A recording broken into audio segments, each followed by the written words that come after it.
یہ 2005 کی بات ہے۔ پنجاب اور خیبر پختونخوا کے سرحدی ضلع بھکر میں صحرائے تھل میں زمین کے ایک قطع پر چنگاڑتے دھڑ دھڑاتے ٹریکٹرز چل رہے ہیں۔ یہ 25 ایکڑ زمین اس علاقے میں ایک نووارد شخص نے خریدی ہے، جس پر علاقے کی مقامی اسٹیبلشمنٹ ناراض ہے۔ علاقے کے پٹواری نے زمین کے اس نئے مالک کو زمین کے حدود اربا کی پیمائش کر کے دے دی ہے، جس کے بعد اس نے تھل کی بارانی زمین کو نہر کی سطح پر لا کر نہری پانی لگائے جانے کے قابل بنانے کا عمل شروع کیا ہے، جس پر یہ ٹریکٹر بڑے بڑے ریت کے پہاڑ گرانے میں مصروف ہیں۔ جون کے مہینے کی شدید گرمی میں صحرا تپ رہا ہے، ٹریکٹروں میں ڈیزل پھونکا جا رہا ہے اور اس نووارد مالک کی جیب سے پیسے ہوا ہو رہے ہیں۔ 15 دنوں میں ہی آدھے سے زیادہ کام ہو چکا اور زمین کے مالک کا 6 لاکھ روپیہ اب تک خرچ ہو چکا ہے۔ اگلے روز ایک کرولا گاڑی آ کر سائٹ پر رکتی ہے۔ اندر سے سونے رنگ کے راڈو گھڑی، سفید پگڑی پہنے، نیلی شلوار قمیص میں ملبوس فربا شخص اترتا ہے۔ یہ علاقے کا پٹواری ہے۔ وہاں پر چونکہ پٹواری ایک اہم شخصیت ہوتا ہے، اس لیے اسے سبھی جانتے ہیں۔ زمین کے اس نئے مالک کو بتاتا ہے کہ وہ سیدھا اینٹی کرپشن کی پیشی بھگتا کر آ رہا ہے، جلدی میں ہے اور پریشان بھی، کیونکہ جو زمین اس نے 15 دن پہلے پیمائش کر کے اسے دی تھی، اس میں رد و بدل ہے، کیونکہ اس دن اس کے دستاویزات مس ہو گئے تھے۔ حیران، پریشان اور غصے کا شکار زمین کا نیا مالک بہت چلایا اور بہت پٹکا، لیکن کچھ نہ ہوا۔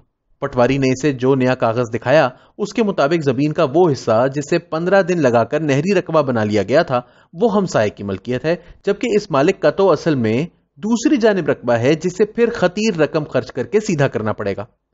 اس کے بعد ہونا کیا تھا سب کو معلوم ہے، لیکن اس مالک کے 12 سالہ بیٹے نے، جس نے سب کچھ ہوتا دیکھا، اس کے ذہن میں پٹواریوں سے متعلق ہزاروں سوال کھڑے ہو گئے۔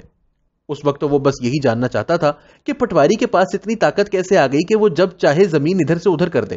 اس کے یہ سوال جواب پا سکے یا نہیں، لیکن ہوا کچھ یوں کہ عام طور پر ملک چلانے والی خاموش انتظامیہ کے یہ اراکین، جن کو سب پٹواری کے نام سے جانتے ہیں، پاکستان کی سیاست میں گونجے۔ یہ گونج تحریک انصاف کی ڈیجیٹل ٹرول فورس نے پیدا کی، جس کے روح رواں خود جناب عمران خان صاحب تھے۔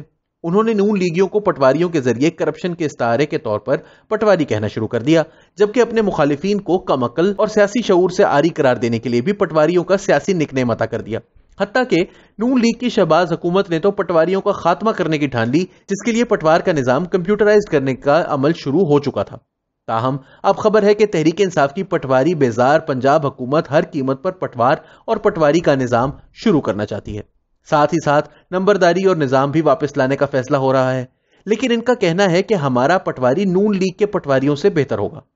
تحریک انصاف کے اس فیصلے کے سیاسی محرکات اور مضمرات میں جانے سے قبل اس پر بھی نظر ڈالنا ضروری ہے کہ پٹوار کا یہ نظام کیسے آیا اور پھر ایسا چھایا کہ بظاہر پٹوار بیزار حکومت بھی اسے گلے لگانے کے لیے کمر کس رہی ہے۔ بی بی سی کے خصوصی فیچر میں اس پر روشنی ڈالی گئی ہے۔ برصغیر میں سرکاری سطح پر زمینوں کے انتظام و انصرام کی تاریخ شیر شاہ سوری سے لے کر اکبر اعظم اور برطانوی راج سے لے کر پنجاب میں موجودہ کمپیوٹرائزیشن تک پھیلی ہوئی ہے۔ انگریز نے 1860 میں اس منصوبے پر کام شروع کیا اور 1900 میں پہلا بندوبست اراضی ہوا۔ 1940 کے بندوبست میں اس نظام کو صحیح معنوں میں جامع اور مؤثر طریقے سے نافذ کیا گیا۔ برطانوی راج کے دوران جب محکمہ مال کا آغاز ہوا تو حیرت انگیز طریقے سے زمین کے چپے چپے کی پیمائش کی گئی۔ سابق پنجاب کے ضلع گڑگاؤں کرنال سے شروع ہونے والی بغیر مشینری اور جدید آلات کے زمین کی پیمائش ضلع اٹک دریائے سندھ تک اس احتیاط اور ارک ریزی سے کی گئی کہ درمیان میں آنے والے ندی، نالے، دریا، سڑکیں، راستے، جنگل، پہاڑ، کھائیوں اور آبادیاں وغیرہ سب کا اندراج ہوا۔ یہ گاؤں شہر کے اندر زمین کے جس قدر ٹکڑے جس بھی شکل میں موجود تھے، ان کو نمرات، خسرہ، کیلا وغیرہ الاٹ کیے گئے۔ ہر نمبر کے گرد چاروں طرف پیمائش کرم یعنی 5.5 فٹ فی کرم کے حساب سے درج ہوئی۔ اس پیمائش کو ریکارڈ بنانے کے لیے ہر گاؤں میں فیلڈ بک تیار کی گئی۔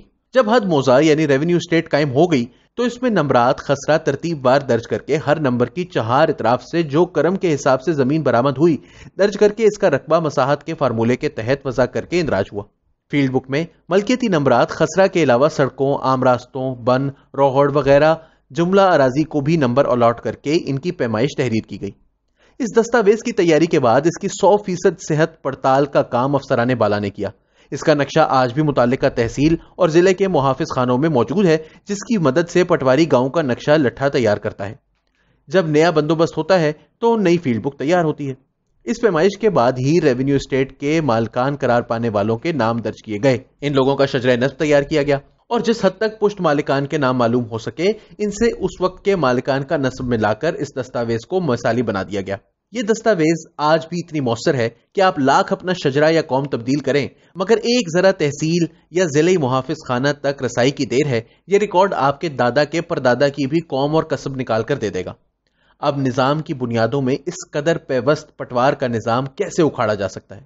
کم از کم ایک ایسی حکومت جس سے روزمرہ کے معاملات نہ چل رہے ہوں، وہ پٹوار کے نظام کو اکھاڑ نہیں سکتی۔ البتہ روایتی سیاست کے آزمودہ نسخے کے عین مطابق اپنی جڑیں مضبوط کرنے کے لیے جن پٹواریوں پر ہمیشہ 2 حرف بھیجے، اب انہی کے پلو پکڑ کر اپنی بقا کی جنگ لڑے گی۔